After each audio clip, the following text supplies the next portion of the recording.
The greatest gift of all. Christmas is a spirit of giving. Usa sa mga highlight sa Christmas celebration is gift giving. Giving and receiving gift. Excited gyud kaayo ang mga tao maka-receive og gift. Naagyud ang kalipay diha sa price, amount, or the value of the gift. Apan bisag unsa kadako nga gift nga atong madawat karong Christmas, dili gyud na ma-compare sa dako kaayo nga gift nga gihatag kanato sa Ginoo niadtong first Christmas. Ug kini mao si Jesus Christ. Siya ang gitawag nga greatest gift of all. Nganong siya man gyud ang pinaka-greatest gift sa tanan? Tungod kay siya ang musulbad sa pinaka-great nga problem usab sa tao. Unsa gyud ang pinakadako nga problem sa tao? Kini mao ang sala, sin. The first problem sa tao mao ang sala nga kini nagdala og penalty, adunay punishment, adunay bayad. Ingon diha sa Romans 6:23, for the wages of sin is death, but the gift of God is eternal life in Christ Jesus our Lord. Ang bayad sa sala kamatayon, kay ang tanan nakasala. Ingon diha sa Romans 3:23, for all have sinned and fall short of the glory of God. So kamatayon kini nga eternal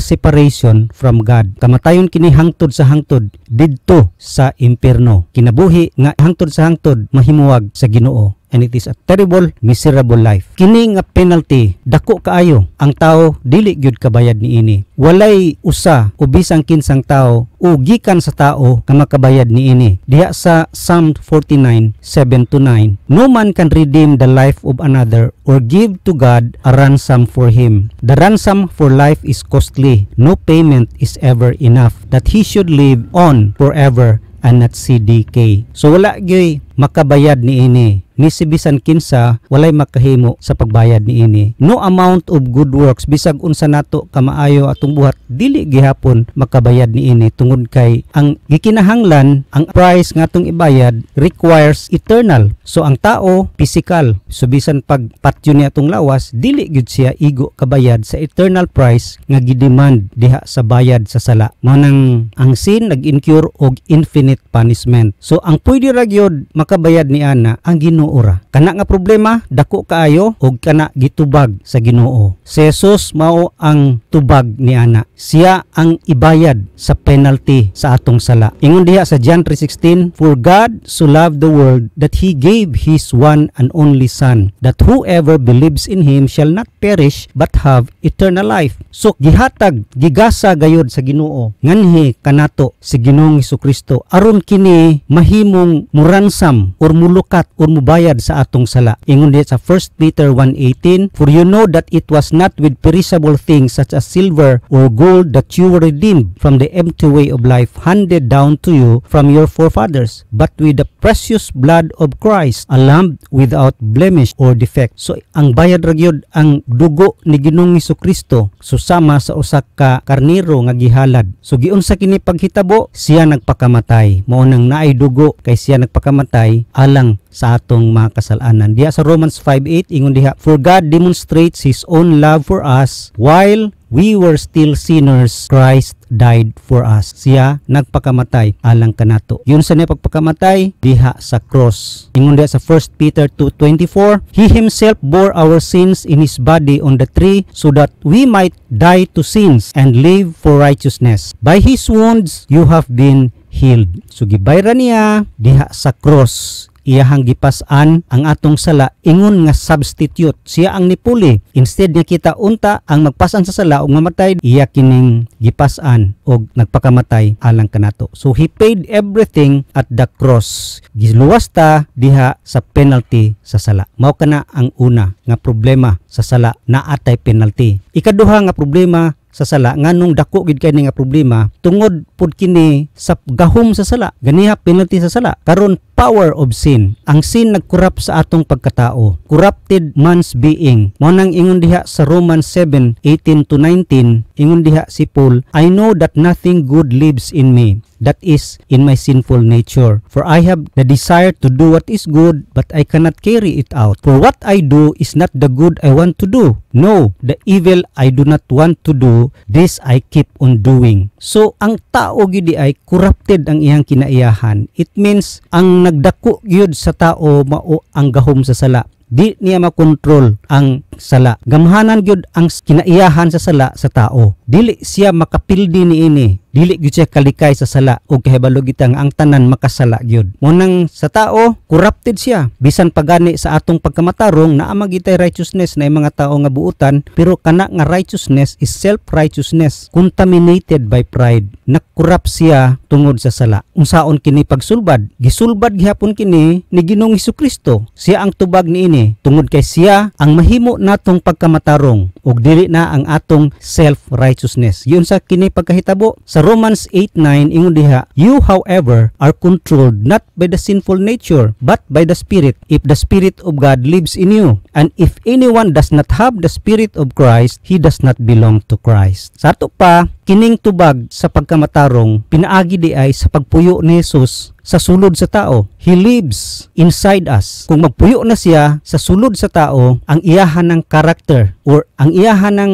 righteousness ang makita sa tao. Galatians 4:19, "My dear children, for whom I am again in the pains of childbirth until Christ is formed in you." Mupurma ang kinaiyan Jesus sa atong sulod ug makita kini sa gawas. Tungod kay mugawas na ang kinaiya ni Kristo gikan kanato. Tungod kay siya nagkinabuhi naman sa atong sulod, mo-manifest na sa atong mga ginabuhat ang iyahang kinaiya. Siya na ang atong mahimong righteousness. Ingon diha sa Colossians 1:30, "It is because of him that you are in Christ Jesus, who has become for us wisdom from God, that is our righteousness, holiness, and redemption." Siya na ang atong pagkamatarong. Dili na ang atong self-righteousness. Si Jesus na ang makita sa atong kinabuhi. Mao kanang na-experiencehan ni Apostle Paul nga niingon siya diha sa Galatians 2:20, "I have been crucified with Christ, and I no longer live, but Christ lives in me. The life I live in the body, I live by faith in the Son of God, who loved me and gave himself for me." So si Jesus gyud ang solusyon sa problema sa paghari sa sala sa atong kinabuhi. Kay siya magpuyo na diha sama kang Paul, nagkinabuhi na si Paul diha sa kang Ginoong Hesukristo nga nagpakamatay ug nahigugma kaniya. Masulbad ang pinaka dako nga problema sa tao, kining penalty sa sala ug power sa sala sa atong kinabuhi. Ug kung masulbad kini, ang tanan problema masulbad usab tungod kay ang mga problema sa tao bunga gyud sa pagpakasala. Siya ang root sa problema. Kung siya maayo, masulbad usab ang tanang problema nga musunod pa sa atong mga kinabuhi. Ang pangutana na pod niining taknaa, unsaon nato pagdawat ni ani nga gift? Kung naay gift giving, naay receiving sa gift. Unsaon nato pagdawat niini nga gasa? Unsaon nato pag-angkon sa Ginoong Hesukristo? Pinaagi lamang kayod sa pagdawat kaniya sa atong kinabuhi. Si Jesus nag-inbitar kanato diha sa Revelations 3:20. "Here I am, I stand at the door and knock. If anyone hears my voice and opens the door, I will come in and eat with him and he with me." So siya makigiusa gyud kanato, nagatuktok siya sa portahan sa atong kasing-kasing ug muabri kita og pasudlon siya makig-uban ug mupuyo sa atong kinabuhi. Dawaton siya pinaagi sa pagtuo. Ingon diha sa John 3:16, balikon nato, "For God so loved the world that he gave his one and only Son, that whoever believes," mark this word, whoever believes, bisang kinsa nga mutuo, "in him shall not perish but have eternal life." Pinaagi lang manggayod sa pagtuo atong madawat si Ginoong Hesukristo. Musulod siya sa atong kinabuhi nga ingon nga atong Ginoo. Kung ato siyang Ginoo, siya usab mahimo natong manluluwas. Dawaton siya by faith tungod kay kita nituo kaniya ug atong itugyan ang atong kinabuhi kaniya. Aron siya na mahimo natong master, mag-rule ug mag-control sa atong kinabuhi. So kinahanglan gyud ang pagtuo tungod kay kita mutugyan man sa atong kaugalingon nga siya na ang atong sundon, siya ang magdumala, siya na ang mag-control sa atong kinabuhi. Mo nang kining faith, surrender sa atong kinabuhi nganha sa iyahang control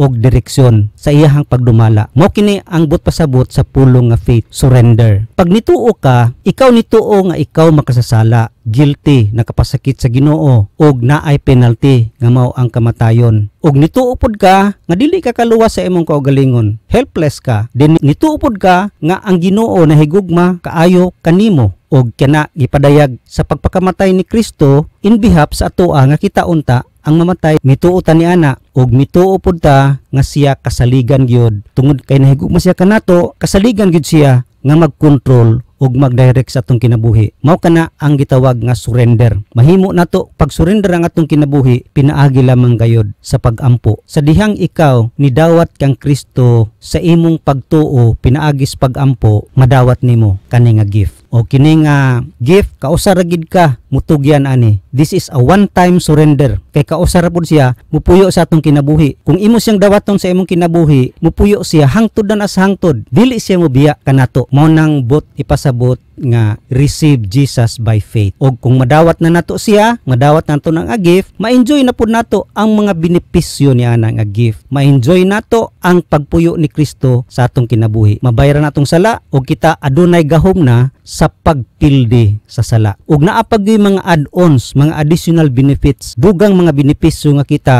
maka-eksperyensya sa presensya ni Ginoong Hesukristo sa atong kinabuhi. Kay kini nga gasa dili mo undang, dili mo stop o give, matag adlaw aduna sa ihatag kanato. Muna nindot kaayo nga gasa. Unang nga gasa nga add-on sa atong kinabuhi, provision and satisfaction. Magkaangkon kita mga pagkinahanglan o katagbawan sa kinabuhi. Ningon man siya sa John 6:35, I am the bread of life. He who comes to me will never be hungry. Dili na gayud gutomon og dili na gayud uhawon. Sato pa siya ang kahatag kanatog provision o katagbawan o kalipay sa kinabuhi. Kay wa na tay pangitaon pa naagi tay katagbawan pinaagi kang Hesus. Ug siya usab maghatag kanatog proteksyon. Ingon siya, I am the good shepherd. John 10:11. Siya ang maayong magbalantay. So naa ang iyang proteksyon kanato sa atong mga pag-ampo iyang tubagon ug ipalayo kita niya sa mga himuon sa kaaway nga ni kanato. Ug kita pod makaangkon sa iyahang paggiya, guidance. Ningon pod siya, I am the way, the truth and the life sa John 14:6. So siya ang dalan, ang kamatuoran ug ang kinabuhi. Siya maggiya kanato. Siya ang dalan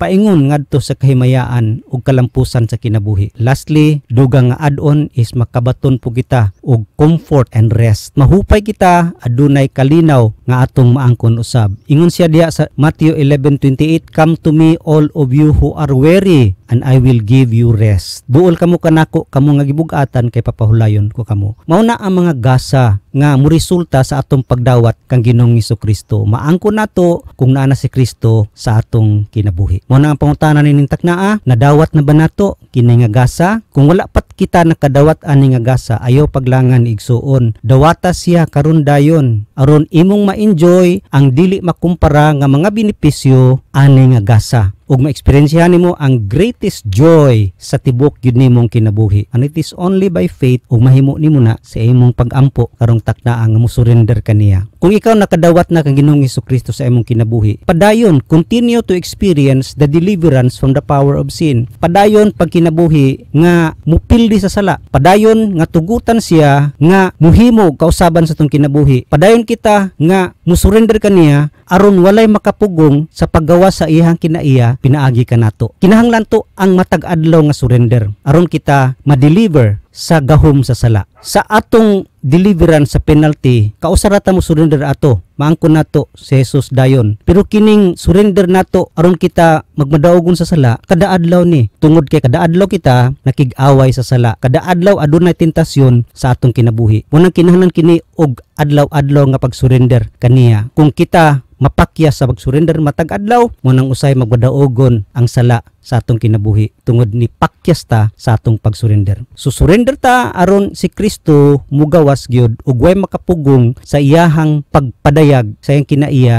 pinaagi kanato. The more you surrender, the more ang iyahang kinaiya mugawas gikan kanato. The more pud ka mutubo nga mahimong susama kang Ginoong Hesukristo. Og the more pud ka mo grow sa gahom nga magkadako gid imong gahom sa pagpildi sa sala. Og mahimo kang madaogon, malipayon og mabungahon nga Kristohanon. Mao kana ang mga benepisyo nga atong maeksperiensyahan niini nga gasa. Then lastly, kung kita ana-ana niini nga gift, nakangko nato ang dako kay nga kalipay, walay makapugong kanato ug malipayon kita nga i-share kini nga gift ngadto sa uban. I-share nato si Jesus Christ ngadto sa uban nga wala pa nakasinati og tinuod nga kalipay, tinuod nga kadaugan diha sa sala. Og kini maangkon nato ang tinuod nga kalipay niini nga Pasko. Merry Christmas.